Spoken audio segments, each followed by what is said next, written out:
આધુનિક અમદાવાદની અભૂતપૂર્વ ઉન્નતિનું આલેખન ₹18,518 કરોડનું અંદાજપત્ર 2026-27 સર્વ માટે સમાવેશી વિકાસ અમદાવાદ મ્યુનિસિપલ કોર્પોરેશનનો એક જ નિર્ધાર।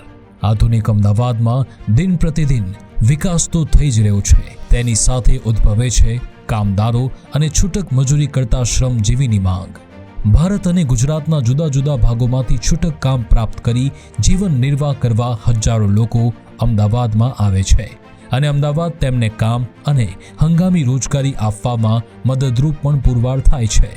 પરંતુ આવા હંગામી કામદારોની રહેવા માટેની કોઈ યોગ્ય વ્યવસ્થાના અભાવે ઘણીવાર તેઓ રોડ કે ફૂટપાથ પર સૂતા જોવા મળે છે અને યોગ્ય રહેવાની વ્યવસ્થાના અભાવે આવા લોકોની રોજિંદી જરૂરિયાતો પૂર્ણ થતી નથી।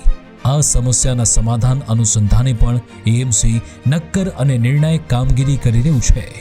મહાનગરના જે સ્થાન પર આવા કામદારોનો વધુ ધસારો છે તેવા સ્થાનોને ચિહ્નિત કરી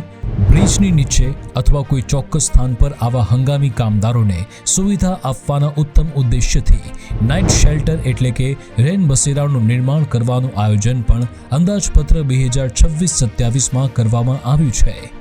જેના અનુસંધાને ₹9.74 કરોડના ખર્ચે 390 વ્યક્તિઓની કેપેસિટી ધરાવતું નરોડા નવીન શેલ્ટર હોમનું નિર્માણ, ₹6.50 કરોડના ખર્ચે 216 વ્યક્તિઓની કેપેસિટી ધરાવતું ગોતા વોર્ડમાં નવીન શેલ્ટર હોમનું નિર્માણ, ₹11.20 કરોડના ખર્ચે 492 વ્યક્તિઓની કેપેસિટી ધરાવતું નવા વાડજમાં નવીન શેલ્ટર હોમનું નિર્માણ, ₹7 કરોડના ખર્ચે પાલડી એલિસ બ્રિજ શાળા નંબર 16માં નવીન શેલ્ટર હોમનું નિર્માણ તથા ₹12 કરોડના ખર્ચે ખાડિયામાં નવીન શેલ્ટર હોમનું નિર્માણ। આધુનિક અમદાવાદમાં હંગામી સમય માટે આવતા કામદારોને પણ પ્રાથમિક સુવિધા પ્રદાન કરવાનો ઉત્તમ અને ભગીરથ પ્રયાસ અંદાજપત્ર 2026-27માં કરવામાં આવ્યો છે અને નવીન 5 શેલ્ટર હોમના નિર્માણ માટે ફાળવવામાં આવ્યા ₹46.44 કરોડ।